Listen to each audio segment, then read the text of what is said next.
It's ups and downs and anything. Keep going, my nigga. It's better than I damn near had to sacrifice everything. Keep going. You know what time it is? You know what time it be? Risers and Fallers, we're back. I'm back and I'm better. You know, it's your boy Mellow TMG Risers and Fallers week 29, segment 29, depending on how you're taking it in, or taking us in rather. Make sure you subscribe to us if you're taking us on YouTube. Follow us on all socials, that be the Instagram and the Twitter.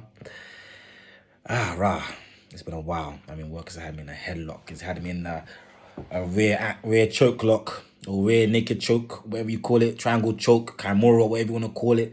Damn, it's been crazy. But your boy, the champ, Money May Mellow, we back. I'm back. Damn, hopefully never to be gone again. But yeah, my first rise of the week. So this is a while back for some of you guys, but you know, I have to do my due diligence and do my stuff that I haven't done in a while. So we're going all the way back to basically the end of August.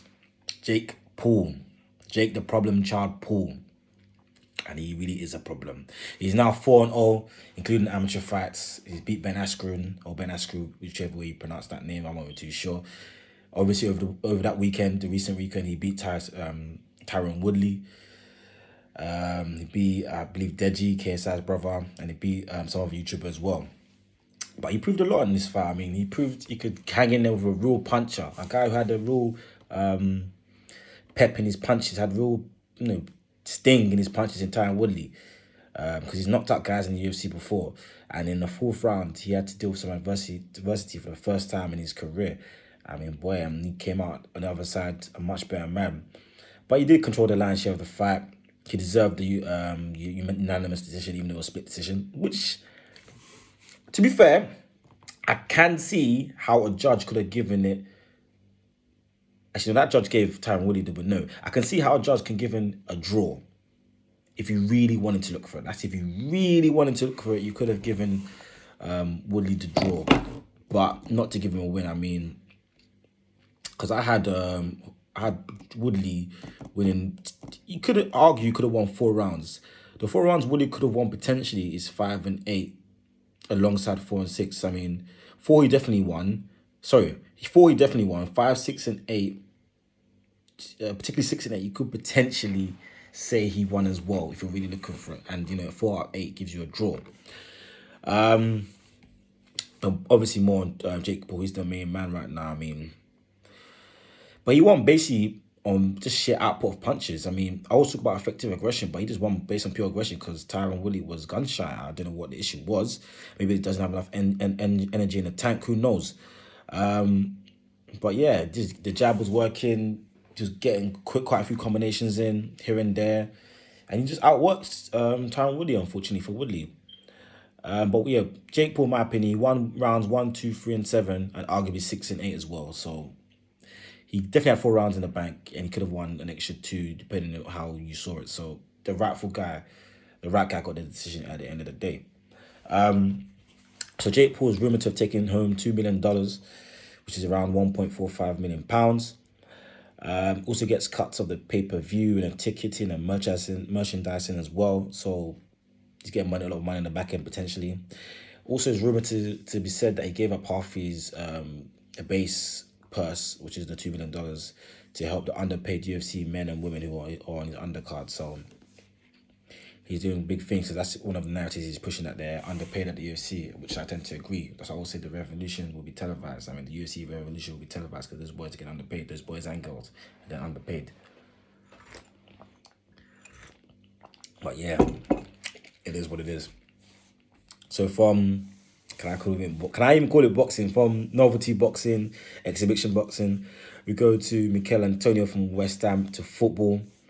Easily the August player of the month. That boy has been on fire. Literally. 3 games, 4 goals, 3 assists.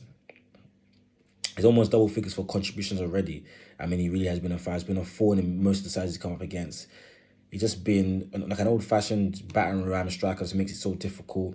You know you're going to be in a hard game against him. Defenders ain't going to get easy night. He's here that everyone's quick, powerful, strong, could hold up the ball, decent feet, hits with power, conviction, and he's now West Ham's record Premier League scorer, which is a great feather in his cap. I'm happy for the boy. he literally he completely tore Leicester apart. He ran straight through them. Damn, he was just a nightmare. Literally, I feel sorry for Soyuncu. I believe it was Evans or maybe a Marty. I'm not too sure who the other centre back was, but them boys just got run ragged by the main man at the moment, Michail Antonio. And rightfully so, he did win Player of the Month for August. So shout out to him. Sticking with football, we go from West Ham, we go to United. They won the Ronaldo sweepstakes. They got the greatest player to ever grace a United shirt. They got him back on a, I believe, like a 25 million deal. The 36-year-old that he is, obviously he's a different player, but still, just what Ronaldo brings to your team on and off the pitch, it's mental. I mean, arguably the greatest player to ever do it. And with that signing, they've plugged 3 holes that they had in the team. They needed a striker. They got Ronaldo, who's still going to get you around 20 goals at least. They needed a centre-back. They got Varane, one of the best in the business. They needed a winger. They got one of the best young wingers in the business in Sancho. The only position they didn't fill properly was the lack of DM. But Varane, a world-class centre-back. Ronaldo, still one of the best players in the world. Sancho, a potential world-class player. They've filled their positions very adequately, I must say. And now they're title contenders. The mood around the change room has completely changed. And wow, United, I tip my hat off to you. United, shout out to you guys. So from the risers, obviously we go down to the fallers. Tyron Woodley. You had you're wearing the UFC apron on your back. You had all the hopes and beliefs. You had their viability, their credibility. You were wearing out on your sleeve, on your back. You had that pressure, even though you didn't admit to it, which is fine. Which I'm fine with, because don't put added extra. I need the pressure to you, but in all fairness and reality, you did have that on your shoulders, and you came out timid. You came out gun shy, because you had openings to exploit. Because when you did put your foot on the gas in that 4th round, you had Jake Paul reeling. You had him in trouble. I mean, if the ropes were more loose, he probably would have got knocked out.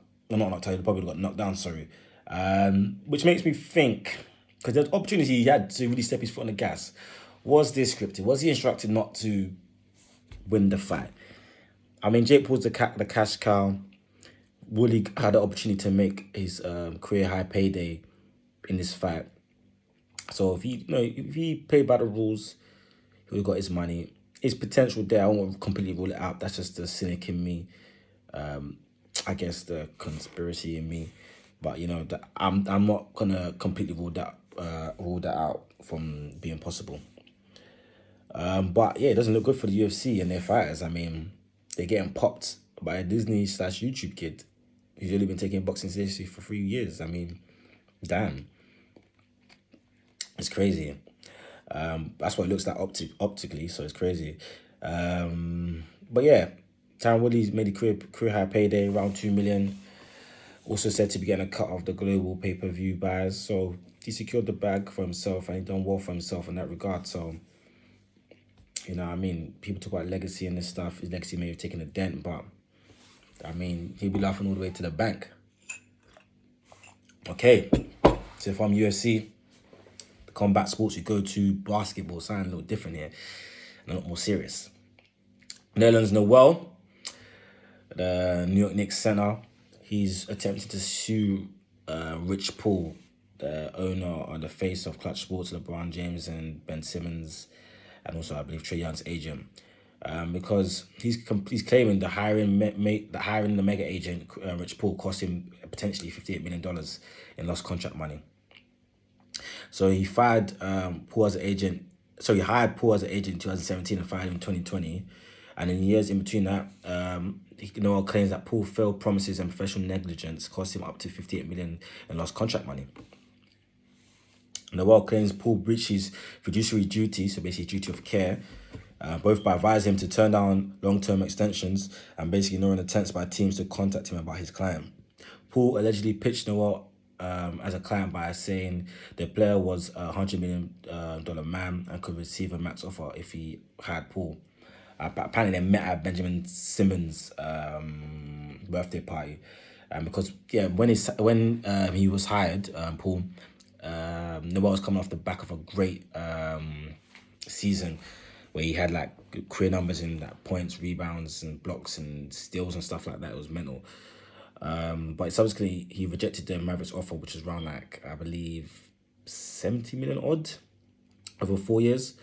He done that instead of signing he's done that instead to sign a $4.1 million qualifying offer to become a free agent the following summer. And this is where the risk comes in, because great risk comes great reward. But he didn't secure the money because he hoped to get more money in the future by becoming a free agent or testing the free agency waters. But that decision proved very costly because Noel in the following season struggled, playing only 30 games due to a thumb injury and averaging career lows in points, rebounds, blocks, and minutes in the process. So all the cachet he built from the season before, where he had career numbers before, had been washed away. And playing this game, only the superstars, the MVPs, those guys who have, or the young up-and-coming guys who people read, like the guys like Zans and the Trays, only those guys can afford to get injured and still make major bank. You role players, if you get injured, you're a role player. Someone else can play your role. Your title states who you are. You're replaceable. You just play a role. So if you don't secure the bag, a bit like Dennis Schroeder, if you don't secure the bag when you can, I mean, I rate him for believing in himself, but at the end of the day, shit, I mean, stuff like this can happen, and you need an insurance policy, which he didn't have. So it's quite sad. Even on to sadder news, go back to football, we go back to one Benjamin Mendy. It looks terrible for the boy, that's all I can say. I mean, the Man City footballer Mendy will remain in custody before a potential trial because he's on rape charges after his bail was refused. He's charged on 4 counts of rape and sexual assault. Wow. It doesn't look good for the kid at all. It looks very, very, very bad. And we'll have to see how this plays out because, I do personally believe in you're innocent until proven guilty. But this is mad. It's just very mad. And what I would say, as a influencer or famous person, you shouldn't really be getting yourself into this situation. You should be more street smart and streetwise. However, it's possible that you can be, tricked and duped into the situation, but we'll have to see how it plays out. I mean, the numbers, when it's multiple numbers, it makes the case more damning. But we have to really see how this plays out because, wow, it's just, yeah, I mean, damn. It's crazy. It's crazy. It's so mental. I mean, boy, oh boy. But yeah, it's your boy Mellow TMG, Rises and Fallers. It's been chill, but good to be back. But yeah, let's get it.